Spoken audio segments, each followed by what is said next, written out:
స్వాగతం అండి. నా పేరు శ్రీనివాసరావు. ఈరోజు మనతోటి ముఖ్యులు పెండ్యాల మధుసూదనాచారి గారు ఉన్నారు. కోయన్స్ లైఫ్ సైన్సెస్ గౌరవ అధ్యక్షులుగా ఉన్నారు. వారిని ఈరోజు మనం ఇంటర్వ్యూ చేసి వారి విశేషాలు ఏంటి, జీవితంలో వారు కార్మికులు ఎదుర్కొంటున్న సమస్యలు, వీటన్నిటిపైన మనం మాట్లాడి తెలుసుకునే ప్రయత్నం చేద్దాం. ముందుగా నమస్కారం అండి. మధుసూదనాచారి గారు, అసలు మీరు ఎక్కడ పుట్టారు? పాత హైదరాబాద్ జిల్లా, ఇప్పుడైతే రంగారెడ్డి జిల్లా, మంచాల మండలం రంగాపూర్ గ్రామంలో 15 ఆగస్టు 1962లో జన్మించా. నాతో పాటు 4 అన్నదమ్ములు. నేను 2వ అతన్ని కుటుంబంలో. నేను 7వ తరగతి వరకు రంగాపూర్లో చదువుతూ ఎప్పుడూ నిరంతరం క్లాసులో ఫస్టే ఉండేవాడిని. తర్వాత సర్వేరు గురుకులానికి 8వ తరగతిలో ఎంట్రన్స్ రాస్తే తెలంగాణ టాపర్గా ఎన్నుకోబడి గురుకులంలో చేరాను. గురుకులంలో 8వ తరగతి నుంచి 10వ తరగతి వరకు సర్వేలో చదువుకున్నాను. దాని తర్వాత అక్కడైతే సర్వేలో చదివేటప్పుడు కూడా క్లాస్లో మొదటివాడిగానే ఉండేవాడిని. తర్వాత పాలిటెక్నిక్లో ఉద్యోగం కోసం పాలిటెక్నిక్లో జాయిన్ అయ్యి పాలిటెక్నిక్లో ఎలక్ట్రానిక్స్ అండ్ కమ్యూనికేషన్ ఇంజనీరింగ్ డిప్లొమాలో డిస్టింక్షన్లో పాస్ అయ్యాను. కానీ ప్రజల బాధలు చూసి నా వ్యక్తిగత జీవితం కంటే ప్రజల కోసం పనిచేయాలనే నా ఉద్దేశంతో పూర్తికాల కార్యకర్తగా సిపిఎంలో 1982 నుంచి 1996 వరకు ఫుల్ టైం వర్కర్గా పనిచేశాను. ఆ కాలంలో అనేక సమస్యల మీద ప్రజల సమస్యల మీద చేస్తూ నిరంతరం ప్రజల సేవలోనే, ప్రజల మధ్యనే నేను గడిపాను. తల్లిదండ్రుల పేర్లు చెప్పండి. మా నాన్న పేరు పెండ్యాల రాములు, అమ్మ పేరు పెండ్యాల మనమ్మ. అంటే వ్యవసాయ కుటుంబమా లేకపోతే తండ్రి ఏం చేసేవారండి? చేతి వృత్తుల కుటుంబం, కమ్మరి కుటుంబం, కమ్మరితనం చేసేది. కొద్దిగా భూమి ఉంది. ఈయన లావుని పట్ట భూమి ఉన్నది. మా నాన్న పేరుతో 5 ఎకరాలు. ఆ భూమిని చేసుకుంటూ ప్రధానంగా వృత్తి ద్వారానే జీవనం సాగించేవారు. మ్యారేజ్ ఎప్పుడైందండి?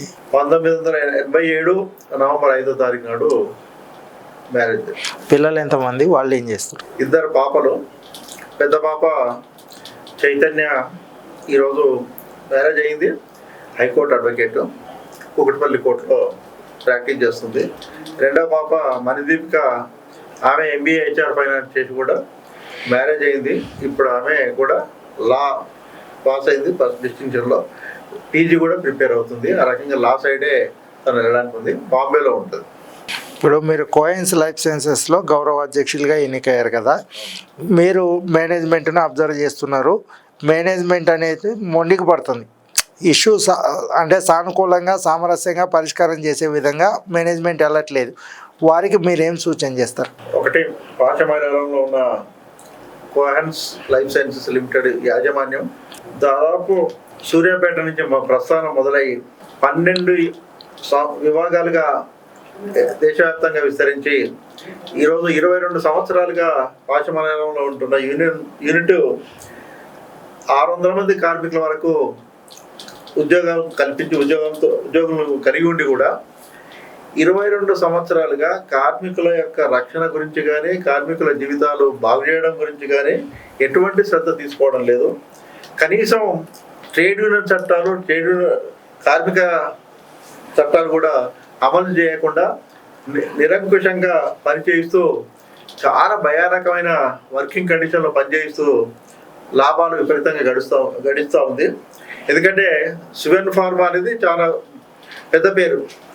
బయాలజికల్ ఇమార్స్ తర్వాత, అంటే ప్రభుత్వ రంగంలో IDPL పెద్ద పరిశ్రమ అయితే ఉమ్మడి ఆంధ్రప్రదేశ్లో, దాని తర్వాత బయాలజికల్ ఇమార్స్ పెద్ద పరిశ్రమ ప్రైవేట్ రంగంలో, తర్వాత సువెన్ ఫార్మా దాదాపు దాంతో సమానంగా ఉన్న పరిశ్రమ. ఫార్మా రంగానికి ముఖ్యంగా కోవిడ్ వచ్చిన టైం నుంచి విపరీతమైన లాభాలు వస్తూ ఉన్నాయి. 100% నుంచి దాదాపు 500% వరకు కూడా లాభాలు పడుతున్నారు. ప్రపంచవ్యాప్తంగా కూడా కోవిడ్ టైంలో అత్యంత లాభపడింది ఎవరంటే ఫార్మా కంపెనీలు. మరి అటువంటి లాభాలు గడిస్తున్న ఫార్మాస్యూటికల్ ఇండస్ట్రీ సువెన్ ఫార్మా కానీ కార్మికులకు మాత్రం గత 22 సంవత్సరాలుగా ఎటువంటి సౌకర్యాలు కల్పించడం లేదు. ముఖ్యంగా కార్మికులు యూనియన్ పెట్టుకోవాలంటే 2 సంవత్సరాలుగా తప్పనబడి యూనియన్ పెట్టుకొని అనేక రిప్రజెంటేషన్ చేస్తే గవర్నమెంట్ అధికారులు ప్రభుత్వం మీద ఒత్తిడి చేస్తే DCL ఇన్స్పెక్షన్కి వచ్చి 144 మంది కార్మికులు, క్వాలిఫైడ్ కార్మికులు, టెక్నికల్గా అనుభవం ఉండి ఆ రకంగా క్వాలిఫికేషన్ ఉండి అన్ని అర్హతలు ఉన్న కార్మికులు, నైపుణ్యం గల కార్మికులు పనిచేస్తూ ఉండు.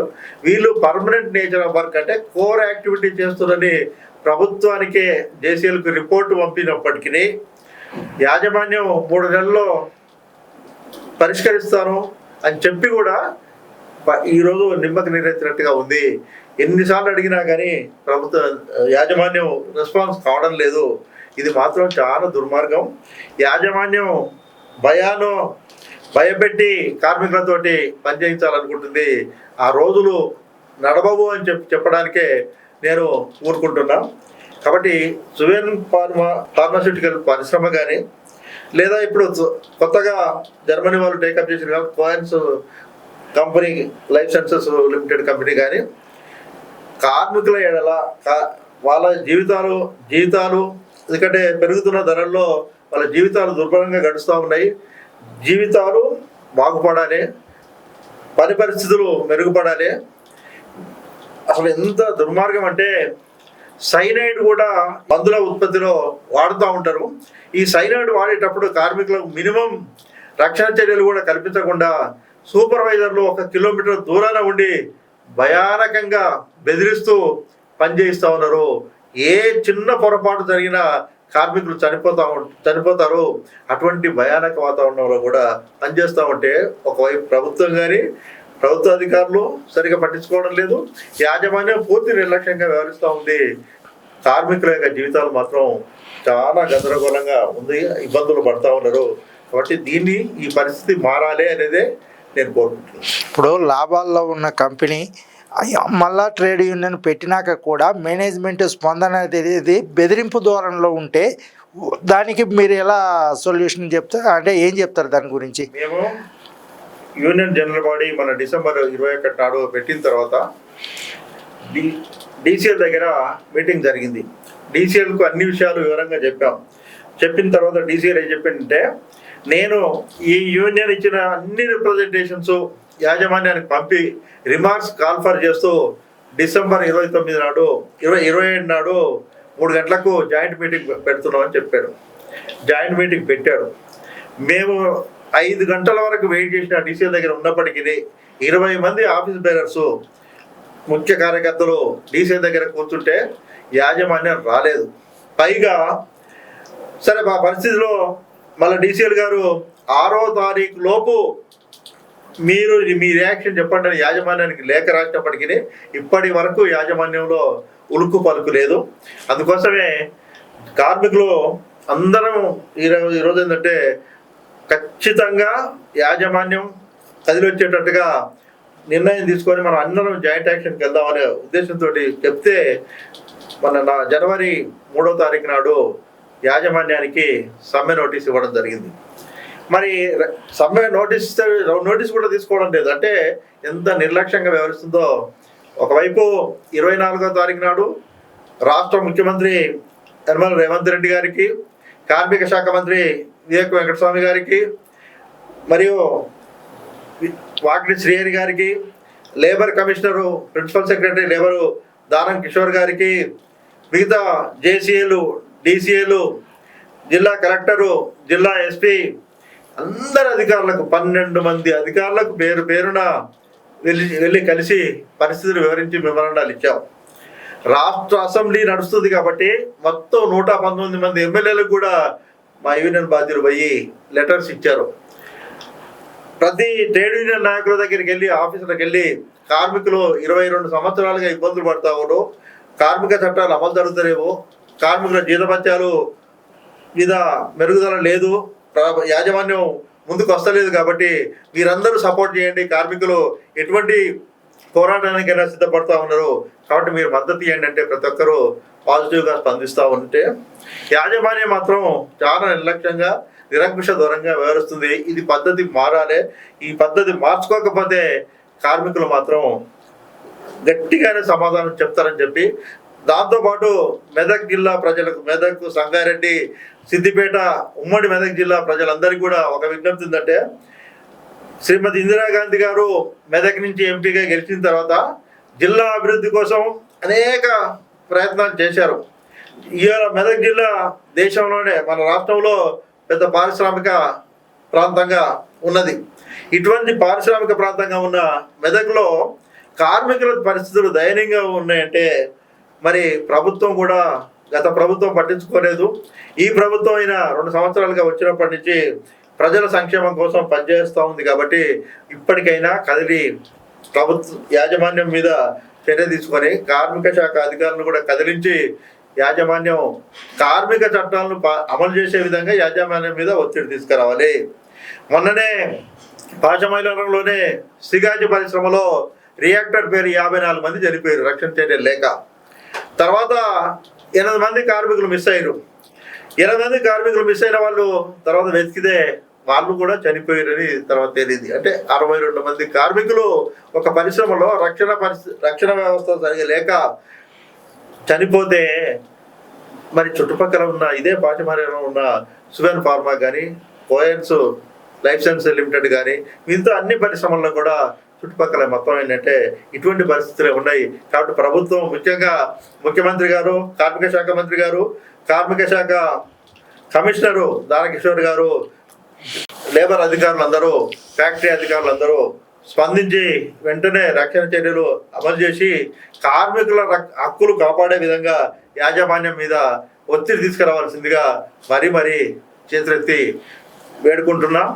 ప్రజలకు కూడా ఒక విజ్ఞప్తి చేస్తున్నాం, కార్మికులకు కూడా విజ్ఞప్తి చేస్తున్నాం. కార్మికులారా, మనం కలిసి ఐక్యంగా ఉంటేనే యాజమాన్యాలు మన హక్కులను కాపాడతాయి, మన హక్కులు కాపాడడానికి ముందుకు వస్తాయి.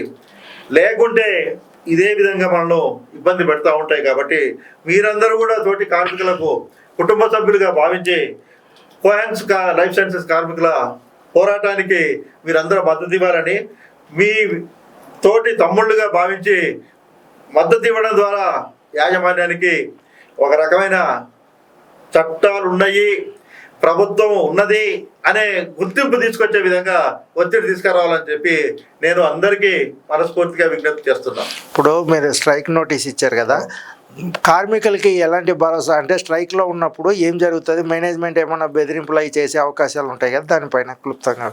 గతంలో చూస్తే ఎక్కడైనా ఏ యాజమాన్యం అయినా, ముఖ్యంగా బాగా లాభాలు పొందుతున్న ఫార్మా యాజమాన్యం బయాలజికల్ ఇవాన్స్ లిమిటెడ్ చూసినాం.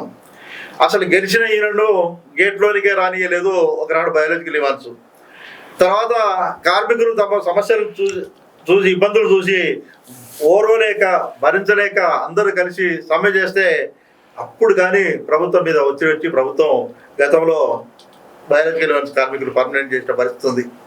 కాబట్టి ఈ యాజమాన్యం కూడా ఇప్పుడు ఇంతవరకు 22 సంవత్సరాలుగా ఉండి మరి వివిధ కారణాల వల్ల ప్రభుత్వాలు సరిగా వ్యవహరించినందువల్ల ఆడింది ఆట పాడిందే పాటగా నడుస్తుందని అనుకుంటుంది. కానీ మేము ప్రభుత్వం ద్వారా ప్రభుత్వానికి విజ్ఞప్తి చేస్తూ ఒకటే చెప్తున్నాం ఏంటంటే, అయ్యా ప్రభుత్వ పెద్దలారా, ముఖ్యమంత్రి గారు ఈ యాజమాన్యం మీద తక్షణమే చర్యలు తీసుకొని కార్మికుల ప్రయోజనాలు కాపాడాలి, కార్మికుల జీతాలు పెంచి, కార్మికుల జీతభత్యాలు కూడా పెంచి, కార్మికులకు భద్రత కల్పించి ప్రజల సంక్షేమం కోసం పాటుపడాలని చెప్పి విధంగా పనిచేయాలని చెప్పి ప్రత్యేకంగా కోరుకుంటున్నాను. ఇప్పటికీ ఎన్నో జాయింట్ మీటింగ్లు జరిగినాయి, మేనేజ్మెంట్ రాలేదు. రేపు ఒకవేళ జాయింట్ మీటింగ్కి మేనేజ్మెంట్ రాకపోతే మీ స్పందన ఏంటి? మేనేజ్మెంట్ రాకపోతే ఏంటి స్పందన అంటే, అధికారులు మరి వాళ్ళు ఏం చర్య తీసుకుంటారు అనేది అధికారుల మీద ఒత్తిడి చేస్తాం. వాళ్ళు కూడా చెప్పినా రాకపోతే కార్మికులు ఐక్యంగానే ఉన్నారు. కార్మికులంతా కలిసి సమ్మెకు జనవరి 19 తర్వాత ఏ క్షణాన్నైనా సమ్మెకు సిద్ధం. సమ్మె చేయడం ద్వారా ఒత్తిడి చేస్తాం, హక్కులు సాధించుకుంటాం. ఇప్పుడు పాశమైలారం ఇండస్ట్రియల్ ఏరియాలో కాంట్రాక్ట్ వ్యవస్థను పెట్టి అసలు ఎవరికి కూడా గవర్నమెంట్ ఇప్పటికిచ్చే మినిమం వేజ్ కూడా ఇవ్వకుండా 10,000 రూపాయలు మాత్రమే కార్మికునికి జీతం ఇస్తే ఒక ఫ్యామిలీ ఎలా బతుకుతుంది? దీనిపైన మీరు ఏం చేయాలనుకుంటున్నారు? ఇప్పుడు ఇక్కడ పర్మనెంట్ కార్మికులకు కూడా 18,000, కొంతమందికి 20-24,000 వరకు వస్తున్నాయి. కానీ 18,000 ఆ రకంగా జీతం ఉంది. మిగతా వాళ్ళకు మీరు అన్నట్టుగా కాంట్రాక్ట్ క్యాజువల్ పేరుతోటి 10,000 వరకే జీతాలు ఇస్తూ ఉంటారు. ఈ పెరిగిన ధరల్లో జీవితాలు మాత్రం గడపడం కష్టం. అదేవిధంగా ఈ ఫార్మా ఇండస్ట్రీలో పనిచేస్తే ఎన్నో రకాల ఈ కాలుష్యం వల్ల, ఈ కెమికల్ ఎఫెక్ట్ దానివల్ల ఆరోగ్యాలు కూడా దెబ్బతింటూ మానసికంగా ఇబ్బందులు పడుతూ, ఆరోగ్యంగా ఇబ్బందులు పడుతూ కార్మికులు ఇలా దుర్భరమైన జీవితం గడుపుతూ ఉన్నారు. బయటికి చెప్పుకోలేక, లోపల మింగలేక అన్నట్టు, కక్కలేక మింగలేక కార్మికులు జీవితాలు వెల్లదీస్తున్న పరిస్థితి ఉంది. ఈ పరిస్థితుల్లో ఖచ్చితంగా అందరం కలిసి యాజమాన్యాలను నిలదీస్తేనే మన సమస్యలు పరిష్కారం అవుతాయి. ఆ రకంగా నిలదీయడానికి కార్మికులు సిద్ధం అవుతా ఉన్నారు. ప్రజలు కూడా సహకరించి ప్రభుత్వ అధికారులతో కూడా విజ్ఞప్తి చేస్తున్నాం, మీరు కూడా కదిలి ఆ రకంగా ఏంటంటే యాజమాన్యం కార్మికుల గురించి పట్టించుకునే విధంగా మీరు చర్యలు తీసుకోవాలని చెప్పి కోరుతున్నాం. ఇప్పుడు మీరు కేకేసీ యూనియన్ తరఫు నుంచి స్ట్రైక్కి వెళ్దామని అనుకున్నారు. అక్కడ ఇంకో యూనియన్ సిఐటి ఉంది. మీరు గతంలో కూడా సిఐటిలో పనిచేసినారు కాబట్టి వాళ్ళని కూడా కలుపుకొని వెళ్ళే ఆలోచన ఏమన్నా ఉందా? యాజమాన్యం నుంచి హక్కులు సాధించుకోవడానికి అందరినీ కలపకపోతాం. ఒకటి అది సిఐటి మాతో కేకేసీ యూనియన్, కార్మిక కర్షక కాంగ్రెస్ యూనియన్గా ఉన్న ఈ యూనియన్ మేము సిఐటి యూనియన్ మిగతా లేని నాయకులను హెచ్ఎంఎస్, ఏఐటియుసి, మిగతా ఏవైతే ఉన్నాయో వ్యక్తిగతంగా ఉండే వాళ్ళను అందరినీ కలుపుకొనే పోతాం. 199 మందిని మేము కలుపుకపోవడానికే మా ఐక్య కార్యాచరణ ఉంటుంది, మా కార్యాచరణ ఉంటుంది. ఈ ఒక్కరుగా ఇష్టపూర్వకంగా రాకపోతే మేము ఏం చేయలేము. వాళ్ళని కూడా బతిలాడుతాం రమ్మని. కాబట్టి ఐక్యతతోటే వెళ్తాం, అందరినీ కలుపుకపోతాం. అందరికీ ఆఫీసులకు వెళ్ళి విజ్ఞప్తి చేసాం, పర్సనల్గా విజ్ఞప్తి చేస్తాం, మళ్ళా వెళ్ళి కూడా కలుస్తాం. యాజమాన్యం జనవరి 19 లోపు ఈ సమస్యలు పరిష్కరించి కార్మికులు సమ్మెకు పోయే పరిస్థితి నుంచి నిలువరించే విధంగా యాజమాన్యం మీద ఒత్తిడి చేయాలని కార్మిక సంఘాలన్నిటికీ, కార్మికులందరికీ, అన్ని ఫ్యాక్టరీల వర్కర్స్కు మేము విజ్ఞప్తి చేస్తున్నాం. ఇప్పుడు వేరే కంపెనీలో కార్మికులను చూసుంటారు, ఇక్కడ కోయన్స్ కంపెనీలో కార్మికులు చూశారు. ఇద్దరి మధ్య వ్యత్యాసాన్ని మీరు ఎట్లా పోలుస్తారు? చాలా వ్యత్యాసం ఉంది. ఉదాహరణ పక్కనే వీడియో ఉంది. వాళ్ళకు అందరి అంటే మామూలుగా రావాల్సిన వేజెస్ కంటే కూడా హైయెస్ట్ వేజెస్ ఉన్నాయి. వాళ్ళు ఐక్యంగా ఉన్నారు, సాధించుకున్నారు. మిగతా చుట్టుపక్కల అన్నీ ఉన్నాయి. ఎక్కడ మెరుగైన కండిషన్స్ కొంత ఉన్నాయి. కానీ మాత్రం ఈ కోహెన్స్ లైఫ్ సైన్సెస్ లిమిటెడ్లో మాత్రం లైఫ్ లేదు, సైన్స్ లేదు. మరి కార్మికుల బతుకు ఏ భరోసా లేదు. అటువంటి దుర్భరమైన పరిస్థితి ఉంది. మిగతా కార్మికులతో పోల్చుకుంటే భయానకమైన పరిస్థితిలో, దుర్భరమైన పరిస్థితిలో ఇక్కడ కార్మికులు ఉన్నారు. అయితే ఇప్పుడు మీరు చూశారు కదా, మహిళా కార్మికులు ఉన్నారు, రకరకాల మంది కీలకమైన ఉత్పత్తుల్లో పనిచేస్తున్నప్పటికీ కూడాను ఇప్పుడు యూనియన్ పెట్టిన తర్వాత కూడా మేనేజ్మెంట్ బెదిరించడాన్ని ఎలా చూడాలంటారు? మేనేజ్మెంట్ సహజ లక్షణమే అది. ఇప్పుడు కార్మికులను విడగొట్టి పడగొట్టి తను గెలవాలని ఎప్పుడు యాజమాన్యం ఆలోచిస్తూనే ఉంటుంది. ఆ ఆలోచన దుర్మార్గం, ఆలోచన తప్పు అని చెప్పి చరిత్ర నిరూపిస్తూ ఉంది. కాబట్టి ఎక్కడ వాళ్ళు అటువంటి ప్రయత్నాలు చేసినా కార్మికులు, ప్రజలు కూడా అటువంటి దాన్ని హర్షించరు. కార్మికులు అసలు ఒప్పుకోరు. కార్మికులు ఐక్యంగానే సాధించుకుంటారు హక్కులు అని చెప్పి చెప్తున్నాం. మీరు అలా కాకుండా అసలు మినిమంగా ఇంత 26,000 అంటున్నారు, ఒక సంఘం 22,000 అంటున్నారు. అసలు ఒక ఫిక్స్డ్ అమౌంట్ అనేది పెట్టి కార్మికులకి ఇది ఇవ్వకపోతే లేబర్ డిపార్ట్మెంట్ వస్తుంది అని చెప్పేసి ఏమన్నా చేయడానికి అవకాశం ఏమన్నా ఉందా? అవకాశం ఉంది ఖచ్చితంగా. అందుకోసం కనీస వేతనం 26,000 మీరు అన్నట్టుగా ఉండాలి అనేదే కోరుకుంటున్నాం. అదేవిధంగా మిగతా యూనియన్లు కూడా కలిసి వస్తాయనే ఆశిస్తున్నాం. 22 మిగతా సమస్య కాదు. మనం ఈరోజు పెరిగిన ధరల్లో ఇంత లాభసాటి ఇండస్ట్రీలో కనీసం ఆ 26,000 అనేది చాలా తక్కువ. కాబట్టి అటువంటి డిమాండ్ అందరూ సహకరిస్తారని అనుకుంటున్నాం. అందరిని కలుపుకోపోతాం కూడా. ఇప్పుడు ఫార్మా ఫీల్డ్ అనేది బాగా లాభాల్లో ఉంది. వాళ్ళు ఏం చేస్తున్నారంటే ఆ చుట్టుపక్కల రాజకీయ నాయకులకి ఎంతో కొంత ఇచ్చి ఆ కార్మికులను మాత్రం అణగదొక్కే ప్రయత్నంలో ఉన్నారు. ఆ మేనేజ్మెంట్కు మీరు ఏం చెప్తారు? అంటే ఏ మేనేజ్మెంట్ అయినా అంటే గతంలో ఇదే ఫార్మా, ఇప్పుడు బయాలజికల్ లెవెల్స్ కానీ దేశంలో 42 యూనిట్లు కలిగి ఉండి ఐడిపిఎల్ గవర్నమెంట్లో ఉన్న ఐడిపిఎల్ తర్వాత ఎక్కువ పెద్ద ఎత్తున మందులు ఉత్పత్తి చేసిన బయాలజికల్ ఈవెంట్స్ యూనియన్లను పట్టించుకోకుండా నిరంకుశంగా వ్యవహరిస్తే మహిళా కార్మికులే 14-15 సంవత్సరాలుగా పనిచేసిన వాళ్ళు వాళ్ళంతా వాళ్ళు సమ్మెకు దిగి మొత్తం వాళ్ళ హక్కులు సాధించుకున్న పరిస్థితి ఉంది. అదేవిధంగా మిగతా పరిశ్రమలలో కూడా ఒకవేళ యాజమాన్యాలు వినకపోతే చూసి విసిగి వేసారి కార్మికులు ఐక్యంగా మళ్ళా ఆందోళనకు దిగే పరిస్థితి గతంలో చూసినాం. కాబట్టి అందుకోసం ఎట్టి పరిస్థితుల్లో కార్మికులు కడుపు మార్చుకొని ఎన్నో రోజులు బతకలేరు. కడుపు మాడేదానికంటే ఏమంటారు చూడు, ఆకలితో చావడం కంటే అరిచి గీపెట్టి హక్కులు సాధించుకొని చద్దామనే తెగింపుకు కార్మికులు వస్తారు.